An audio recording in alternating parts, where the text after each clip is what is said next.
말씀이 역사하는 교회라는 제목으로 함께 말씀을 보려고 합니다. 제가 수요 예배 때 데살로니가 전서 1장을 말씀드리면서 이 데살로니가 교회는 3주밖에 안 된 교회라고 말씀을 드렸습니다. 그러니까 3주밖에 복음을 접하지 못한 그런 신생교회였다는 것이죠.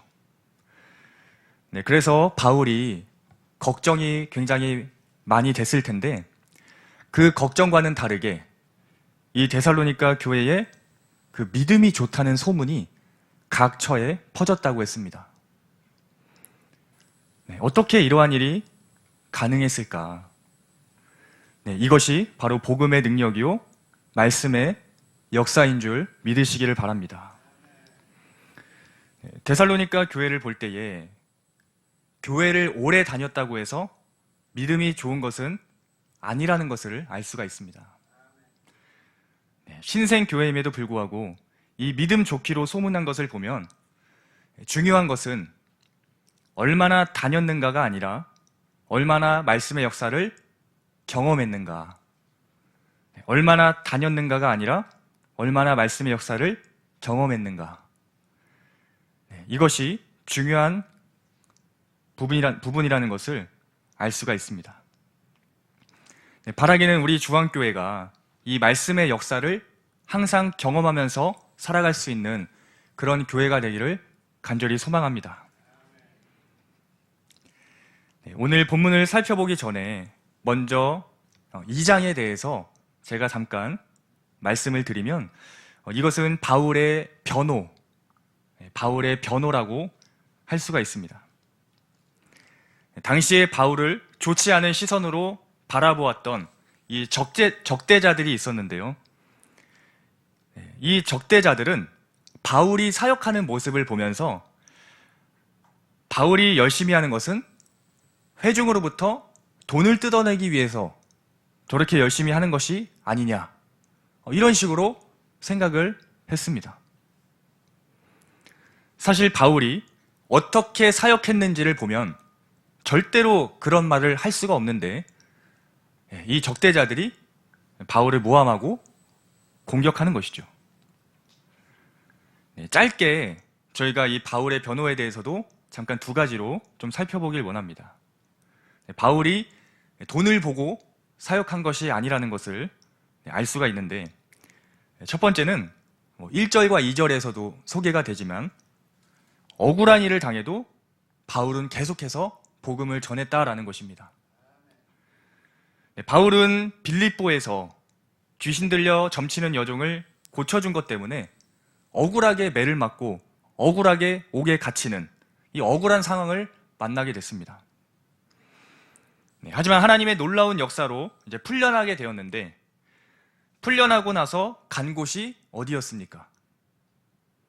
바로 여기 데살로니가였습니다. 또 억울한 일을 당할 수도 있는데 복음을 전하려고 데살로니가에 간 것이었습니다. 돈을 보고 하는 일이라면 이렇게까지 억울한 일을 당하면서 할 필요는 없는 것이죠. 두 번째로 이 사도의 권위를 내려놓고 복음을 전했기 때문에 바울은 돈을 보고 사역한 그런 사람이 아니었습니다. 사도로서의 권위를 주장하면서 사역을 할 수도 있었지만 자녀를 돌보는 이 어머니의 심정으로 따뜻하게 복음을 전했습니다. 권위를 주장한다는 것은 사도로서 마땅히 이 경제적인 지원을 받아가면서 해도 된다, 그런 경제적인 지원을 받을 수 있다라는 뜻인데, 하지만 바울은 폐를 끼치고 싶지 않아서 오히려 어떻게 했다고 합니까? 7절과 9절에 소개되는데요. 밤낮으로 자기가 일을 하면서 자기의 비용을 자기가 채웠습니다. 받아가면서 해도 되는데 자기가 일을 하면서 그 복음을 전했다는 것입니다. 물론 이제 빌립보 교회에서 보내주는 그 선교 헌금도, 선교비도 있었겠지만 그것으로는 아마 부족했던 것 같습니다. 그래서 낮에는 이제 복음을 전하고 밤에는 이 바울이 하는 일이 있지 않습니까? 그 천막 만드는 일. 그런 천막 만드는 일에 종사하면서 복음을 전했던 것입니다.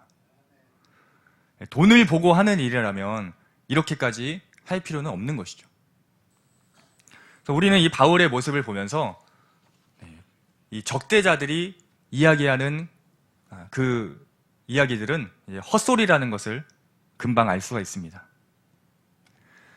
바울은 자기를 변호하면서 오히려 너희가 나의 증인이다. 그리고 하나님이 나의 증인이다. 이렇게까지 자신감 있게 이야기합니다. 진정 바울은 돈을 위해서가 아니라 복음을 위해서 자신의 모든 것을 헌신했던 하나님의 사도였습니다. 심지어 목숨까지 기꺼이 내어줄 정도라고 했는데, 이러한 바울의 모습을 보면은 이 바울이 얼마나 데살로니가 성도들을 사랑하고 있는지 그것을 느낄 수가 있습니다. 바울이 계속해서 이 데살로니가 교회를 생각하면서 감사할 수밖에 없는 이유를 이야기하고 있습니다. 오늘 이 부분을 저희가 주목해서 함께 보려고 하는데요. 본문의 말씀을 제가 다시 한 번 더 읽어보겠습니다. 이러므로 우리가 하나님께 끊임없이 감사함은 너희가 우리에게 들은 바 하나님의 말씀을 받을 때에 사람의 말로 받지 아니하고 하나님의 말씀으로 받음이니 진실로 그러하도다. 이 말씀이 또한 너희 믿는 자 가운데에서 역사하느니라. 바울이 더욱 애정을 갖고 감사를 넘치게 할 수밖에 없었던 이유는 이 데살로니가 성도들이 말씀을 받을 때에 사람의 말이 아니라 이 하나님의 말씀으로 받았기 때문입니다. 사실 이 부분이 굉장히 저는 중요하다고 생각을 합니다. 왜냐하면 이 하나님의 말씀인 성경은요, 원 저자가 하나님이시기 때문에 그렇습니다. 물론 기록자들이 약 40명 정도 되는 기록자들이 이 성경을 기록했지만 하나님의 그 감동하심을 입어서 성령의 감동하심으로 이 성경을 기록한 것이기 때문에 원 저자는 하나님이십니다. 디모데후서 3장 16절에도 모든 성경은 하나님의 감동으로 된 것으로 교훈과 책망과 바르게 함과 의로 교육하기에 유익하니라고 말씀합니다. 모든 성경은 하나님의 감동으로 됐다. 그래서 이 성경은요, 일반적인 책들과는 달리 신적인 권위가 있는 책이라고 말할 수 있는 것입니다. 물론 이제 번역을 하고 이렇게 번역을 할 때에 약간의 어떤 문제가 있을 수도 있지만 우리가 구원을 받는 그 지혜에 있어서 전혀 오류가 없는 하나님의 정확무오한 말씀입니다. 우리는 그것을 다 믿는 사람들이죠. 그리고 장로교의 표준 문서인 이 웨스트민스터 신앙고백서 제1장 4조에서도 보면 다음과 같이 나와 있습니다. 마땅히 믿고 순종해야 할 성경의 권위는 어떠한 사람이나 교회의 증언에 따르지 아니하고 오직 진리 자체이시며 그 책의 저자이신 하나님에게 전적으로 의거한다. 따라서 우리가 성경의 권위를 받아들여야 하는 것은 성경이 하나님의 말씀이기 때문이다. 저희 장로교가 이제 표준 문서로 보고 있는 웨스트민스터 신앙고백서에서도 분명하게 고백을 합니다. 그러므로 설교자가 이 하나님의 말씀을 바르게 선포하게 될 때에 하나님의 말씀이 선포되는 것입니다. 이 부분은 이 설교자들의 또 영원한 숙제라고 생각을 하는데, 바른 설교를 하기 위해서 또 설교자들도 늘 몸부림을 쳐야 할 것입니다. 중요한 것은 이 데살로니가 교회는 바울이 전하는 이 하나님의 말씀을 사람의 말로 받지 아니하고 하나님의 말씀으로 받았다라는 것입니다. 그렇더니 어떻게 됩니까? 그 말씀이 믿는 자 안에서 역사한다라고 했습니다. 따라서 그들은 3주밖에 복음을 듣지 못했고 유대인들의 거센 핍박이 있었음에도 불구하고 믿음으로 든든히 세워질 수 있었던 것입니다. 말씀의 역사가 강하게 나타났던 것이죠. 바라기는 우리도 이 말씀을 받을 때에 인간의 말이 아닌 하나님의 말씀으로 받아서 이 말씀의 역사가 늘 삶 가운데 풍성히 있어질 수 있기를 간절히 소망합니다. 제가 사례를 하나 좀 말씀드리고 싶은데요. 약간 극단적인 예가 될 수도 있지만 하나 좀 말씀드리겠습니다. 실제 있었던 이제 사례인데요. 19세기에 미국의 어떤 그 돈 많은 부자가 그 돈을 더 벌어보겠다고 이 양조장 건물을 지어놓고 개업 예배에 그 D.L. 무디 목사님 아시죠? 그 목사님을 이제 설교자로 초청했다고 합니다. 이 부자는 과연 정말 무디 목사님이 와주실까? 그런 이제 염려를 했지만 이 무디 목사님이 오셨다고 해요. 예배를 인도하러 와주셨는데, 그런데 이 무디 목사님이 뭐라고 기도하신 줄 아십니까? 이 양조장 당장 망하게 해주십시오. 돈 버는 것은 잊어버리고 하나님의 영광을 드러내는 장소가 되고 집이 되게 해주십시오 하고 이제 아멘까지 하신 거예요. 만약에 여러분들이 이 부자의 입장이셨으면 어떠셨을 것 같습니까? 남의 사업장이 와서 복을 빌어주지 못할 망정 저주를 퍼붓는다고 아마 화를 내시는 분도 계시지 않을까. 하지만 이 부자는 어떻게 했을까요? 이 무디의 설교와 기도를 통해서 하나님의 말씀을 들었고요. 그 양조장을 다 헐어버리고 교회를 지었다고 합니다. 굉장히 놀라운 말씀의 역사가 그 부자 마음 가운데 있었던 것이죠. 말씀을 받는 자가요, 하나님의 말씀을 자신과 결부시킬 때 놀라운 그 변화의 역사가 열매로 분명하게 나타나게 되는 것입니다. 히브리서 4장 2절에서도 보면 그들과 같이 우리도 복음 전함을 받은 자이나 들은 바 그 말씀이 그들에게 유익하지 못한 것은 듣는 자가 믿음과 결부시키지 아니함이라. 이렇게 말씀합니다. 그러니까 이 말씀을 듣는다는 것이 얼마나 중요한 것인가라는 것을 다시 한 번 더 보게 되는 것이죠. 물론 저는 지금 그 양조장을 짓는 게 죄냐 아니냐 뭐 이런 거를 따지고 싶은 것은 아닙니다. 괜히 이렇게 또 말씀드렸다가 나중에 양조장 지으면 안 된다고 목사님이 막 이렇게 얘기했다고 질문을 하시는 분들이 간혹 계셔서 그거는 또 이제 그 어떤 마음의 동기와 여러 가지를 좀 살펴야 된다고 좀 생각이 되고요. 무조건 양조장 짓는 게 죄다 이렇게 말씀드리는 것은 아닙니다. 중요한 것은 무엇이냐면 이 부자가 그 무디 목사님의 말씀을 듣고 그 자기의 믿음을 말씀과 결부시켜서 양조장을 헐기로 이제 결단했다는 것이죠. 그러니까 말씀의 역사가 있었다는 것입니다. 이것이 이제 핵심입니다. 하나님의 말씀이 선포되고 있는데 그 말씀을 하나님의 말씀으로 받지 않는 자들이 있다면 이것은 너무나 안타까운 일이 아닐 수가 없습니다. 우리도 그 담임 목사님께서 작년에도 아마 또 말씀하셨는데 그 요한복음 10장 27절에도 보면은 내 양은 내 음성을 들으며 나는 그들을 알며 그들은 나를 따르느니라 라고 분명하게 말씀합니다. 음성을 분명하게 듣는 것입니다. 분명한 나의 목자이면은 그 목자의 음성을 듣고 반드시 그를 따른다. 말씀을 들을 때에 하나님의 말씀이 아니라 그저 어떤 교훈이나 훈계, 좋은 가르침 정도로 생각한다면 이것은 굉장히 위험할 수도 있습니다. 분명히 하나님의 말씀을 받는 자들은 주님을 따르는 모습으로 변화된 삶을 살아갈 수밖에 없는 것입니다.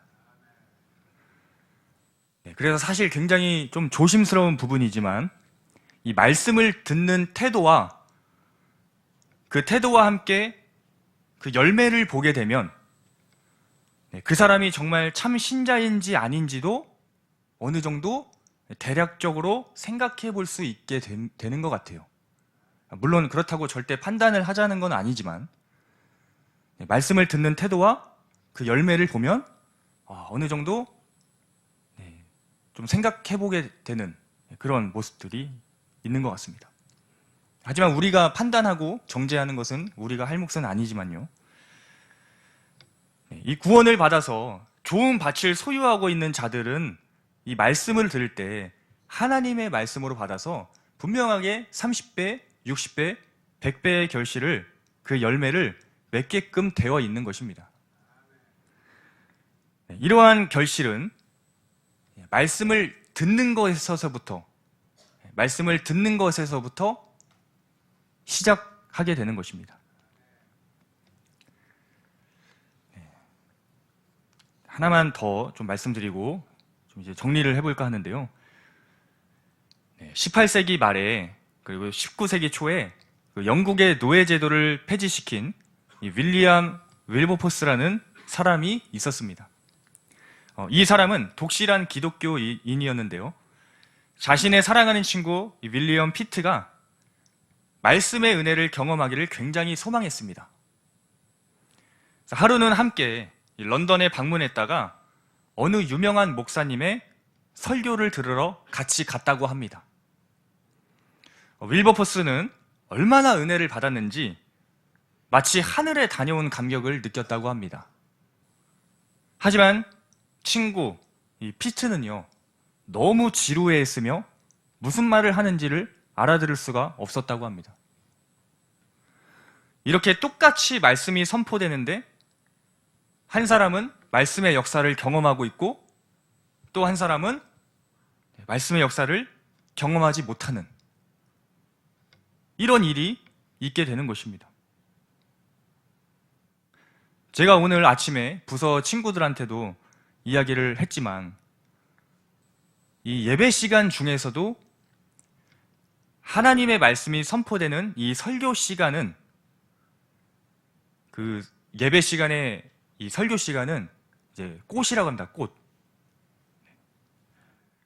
정말 이 사모함을 우리가 간절하게 가져야 되는 무엇보다 중요한 시간이 이 설교 시간이라고 저는 믿습니다. 왜냐하면 하나님의 말씀이 들어가는 시간이기 때문에 그렇습니다. 그래서 그 말씀이 들어가서 내 인생에서 역사하게 되면 내 인생이 변화할 수도 있는 아주 귀하고 소중한 시간이 이 설교 시간인 것입니다. 그래서 저도 항상 예배를 드릴 때마다 항상 그런 마음을 갖고 있어요. 이 설교 시간에 하나님께서 나에게 뭐라고 말씀하실까? 그러한 마음으로 또 기도하는 마음으로 목사님들의 설교를 들으려고 노력을 굉장히 많이 합니다. 내 인생이 바뀔 수도 있는 아주 귀한 시간, 그것이 말씀을 듣는 이 설교 시간이라는 것입니다. 바라기는 우리 중앙교회 성도님들도 말씀을 받으실 때에 하나님의 말씀으로만 받으셔서 삶의 놀라운 이 믿음의 변화가 있어지기를 간절히 소망합니다. 분명히 이 말씀은요, 히브리서 4장 12절에 말씀하는 것처럼 살아있고 활력이 있어 혼과 영과 및 관절과 골수를 찔러 쪼개기까지 하는 줄 믿습니다. 이 말씀의 위력을 우리가 더욱더 기대하면서 이 설교 시간에 그 목사님의 말씀을 또 잘 들으면서 나아갈 수 있기를 원합니다. 말씀을 이제 좀 정리하면서 좀 결론을 맺을까 합니다. 바울은 적대자들의 공격에서도 이제 자신을 변호했습니다. 적대자들은 적대자들은 돈 때문에 사역하는 것이라고 그렇게 공격을 해왔지만 바울의 모습을 볼 때 전혀 돈 때문에 사역하는 것이 아니라는 것을 보았습니다. 바울은 빌립보에서 억울하게 고난을 겪었으면서도 또다시 데살로니가에 가서 복음을 전했고요. 사례를 받으면서 복음을 전해도 되지만 사례를 받지 않고 밤에 천막 만드는 일을 하면서 복음을 전했습니다. 온전히 복음이 잘 전해지기를 바라면서 온갖 정신을 다 썼던 것인데 그렇게 데살로니가 성도들을 너무나도 사랑했습니다. 그렇게 바울이 사랑했던 이 데살로니가 성도들 속에 나타난 역사가 있었는데요. 바로 이 말씀의 역사였다는 것입니다. 바울은 이 모습을 보면서 굉장히 감사했다고 했죠. 말씀을 받을 때에 사람의 말로 받지 않고 하나님의 말씀으로 받은 것이었습니다. 그 결과 주님을 본받는 자가 되었고 또한 어떠한 핍박 속에서도 믿음을 지키며 나아갈 수 있었습니다. 그래서 바울은 2절 끝에 보면은 데살로니가 성도를 보면서 너희는 우리의 영광이요 기쁨이다 라고까지 고백합니다. 우리는 하나님의 말씀이 선포될 때 오직 하나님의 말씀으로 받고 있는가, 오늘 말씀을 통해서 우리의 모습을 돌아보길 원합니다. 이번 연도 표어가 무엇입니까? 네, 여기 나와 있죠. 말씀이 삶이 되게 하옵소서. 네, 시편 또 119편 105절 말씀, 주의 말씀은 내 발의 등이요 내 길의 빛이니이다. 네, 우리가 이러한 삶을 살기 위해서 먼저 해야 될 것은 말씀을 먼저 잘 들어야 된다라는 것입니다. 네, 진정 올해는 이 하나님의 말씀이 내 인생을 인도하는 한 해가 될 수 있기를 소망합니다. 네, 예배 시간 중에서도 이 말씀을 듣는 설교 시간은 예배의 꽃이라고 제가 말씀을 드렸는데, 우리가 올 한 해 이 목사님의 설교를 정말 하나님이 주시는 말씀이다, 그렇게 우리가 생각하면서 마음에 잘 받아서 30배, 60배, 100배의 결실을 맺어갈 수 있는 귀한 2025년 이 한 해가 될 수 있기를 간절히 축복합니다.